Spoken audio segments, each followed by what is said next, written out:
Ang dukhang manggagawa sa Pilipinas mga kaibigan, no? Pero ang ulam natin ngayon mga kaibigan, ito lang, tuyo lang mga kaibigan, kasi nagtitipid nga tayo dahil binagyo yung Bicol. Wala tayong sapat na pera para pambili ng ulam. Saka masarap naman to mga kaibigan, saka sanay ako sa ganitong ulam mga kaibigan. Kahit nung bata pa ako mga kaibigan, kailangan lang nito ay kalamansi, no? Ganyan, no? Ang sarap nito mga kaibigan, no? Ganyan talaga pa nagtitipid, no?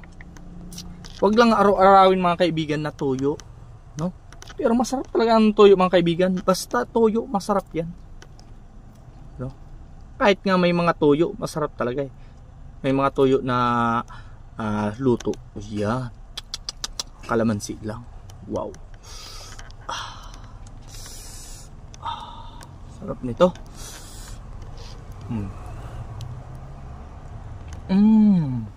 Sarap.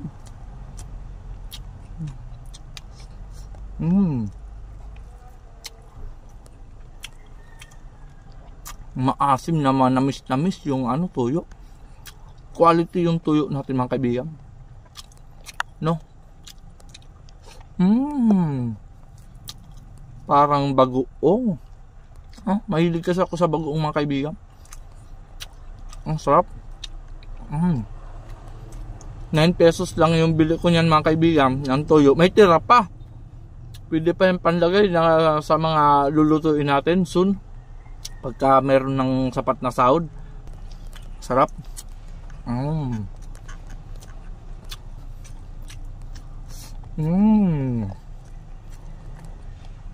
The best mga kaibigan. Ito ang tuyo na nagtitipid mga kaibigan. 10 pesos mo, makakakain ka na mga kaibigan. Basta merong tuyo dyan na maliit, mura. Kasi yung sahod ko mga kaibigan, maliit lang. Kaya mga nabibili ko, maliit lang. Kaya ganito, maliit na tuyo, no? Ganun lang ang buhay sa Pilipinas mga kaibigan. Pagkasyahin lang kung anong meron na sahod dyan. Kasi kung hindi mo pagkakasyahin at hindi magtitipid, wala mga kaibigan. Baka lalo kang mapagod sa trabaho mo, kakaisip ng kung paano makasurvive. Kaya yung iba, pilit na lang na mangutang kung saan. Ang sarap. Dagdagan pa natin para mas malasa.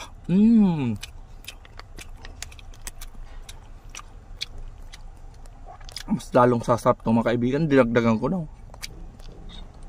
Ang sarap.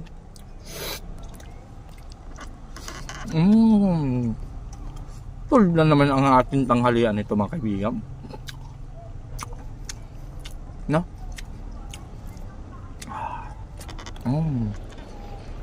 Nung bata pa ako mga kaibigan, madalas talaga namin ulamin to. Minsan hinaluan namin kunting mantika, mas lalo siyang sumasarap. Minsan naman mga kaibigan, patis, inuulam ko din yan. Patis, basta may kalamansi, dabis din.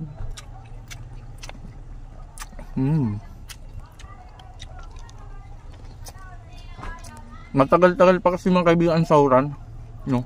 Saka kanina, ang kinain namin na ulam, yung tira lang sa aming hapunan. Kaya, wala na akong maisip na pang ulam mga kaibigan.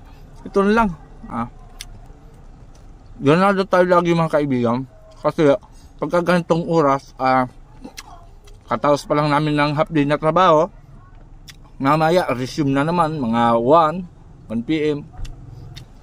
Ang sarap. Importante kumain ka ng 3 beses sa isang araw mga kaibigan, para hindi ka nagkakasakit, hindi ka magka-ulcer.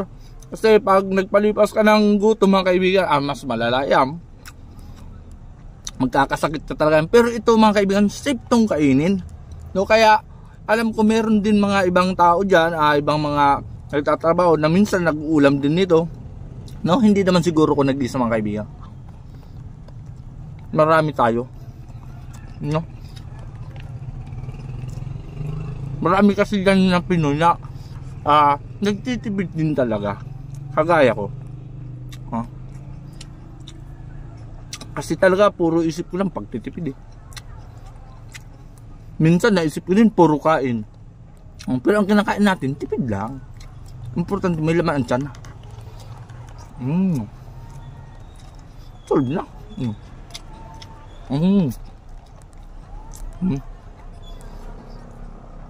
Nakaraos naman tayo sa ating tanghalian mga kaibigan.